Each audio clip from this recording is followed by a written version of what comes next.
Hey gang. Uh, Sorry. Hey gang. Uncle Todd and Sunny here. And crazy weather. It goes from 20 to 70 within the span of a couple of days. But that's Ohio for you. Uh, Went and saw Project Hail Mary with Erika. She's a big sci-fi fan. You know, Star Wars, Star Trek, all that kind of stuff. Uh, and especially fan of like serious sci-fi like 2001. So this was right up her alley. She'd already read the book. She read the previous book, The Martian, although she didn't go see that movie. I didn't have any interest in it either. But this one main reason we both wanted to see it. That's for Rocky. We'll get to him. Uh, Hi. The basic plot is that there are these new particles that have been noticed in the sun, and they have uh, been going from the sun to Venus, and the sun has been diminishing. It turns out these things are actually eating the sun. And so they're trying to figure out why it went to Venus and to see if they can do something to counteract what it's been doing.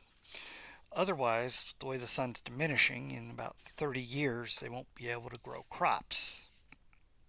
And then the human race will, eventually go extinct.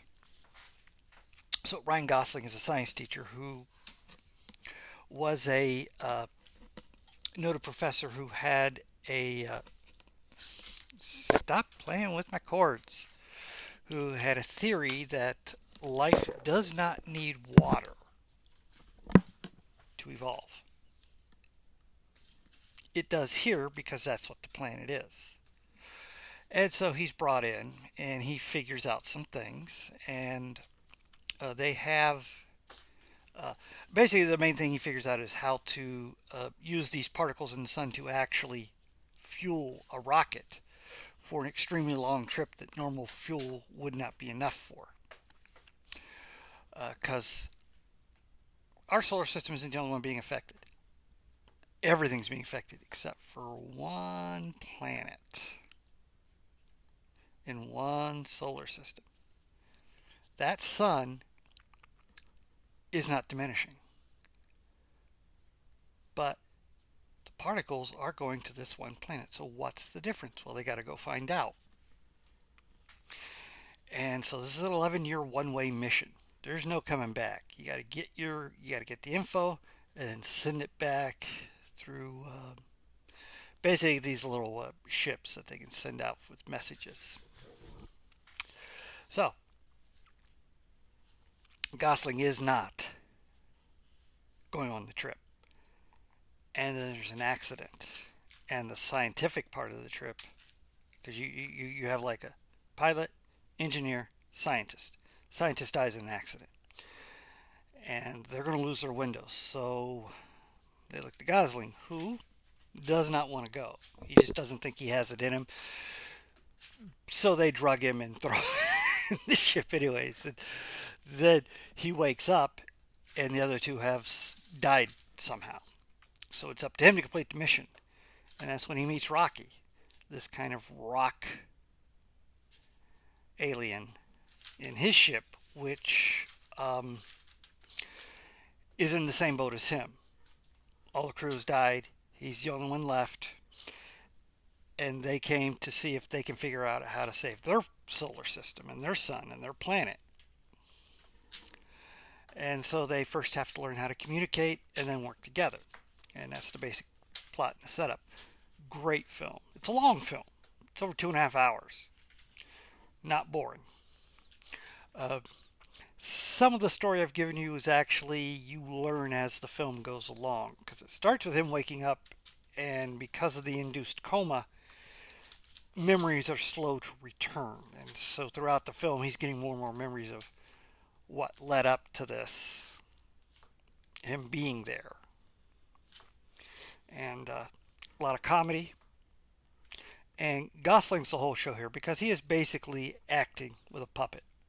Yes, it is a practical effect. The Rocky, love Rocky. He's this cute little rock alien, no face, no eyes, and he communicates by echolocation. And there's this great sequence where they show how they learn to communicate by the usual method when you're trying to learn a foreign language. He records Rocky saying a word for a word he gives him. You know, they start with numbers 1, 2, 3, using a clock, and then they move on to other words. You know, this is my name. What is your name? You know, and eventually they have a workable vocabulary translated through a laptop.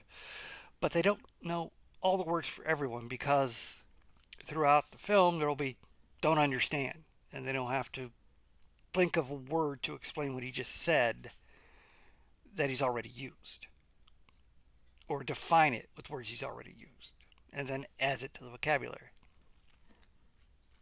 So there's a lot of comedy between them, a lot of suspense as they work out what they have to do and then try and do it. But these are not trained astronauts; those didn't make the trip.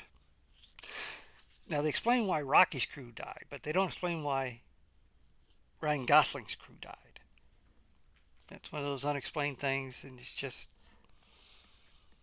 could have been similar to what happened to Rocky's crew. Could not be. Who knows? Malfunction. Don't know. But yeah, great special effects, some amazing visuals, and there's a lot of humor with Gosling's character trying to learn how to work in zero gravity, how to create zero gravity, uh, so that he can use the equipment because it can't because a lot of the experimental um, machines that he the lab machines they need gravity to work. So he's got to work on getting gravity in this artificial ship. It's great. And do they solve it? You'll have to wait and see. Do they survive? Can he get home? Even though he's not, they didn't have enough fuel. You have to wait and see. Excellent film. Great special effects. Really liked it.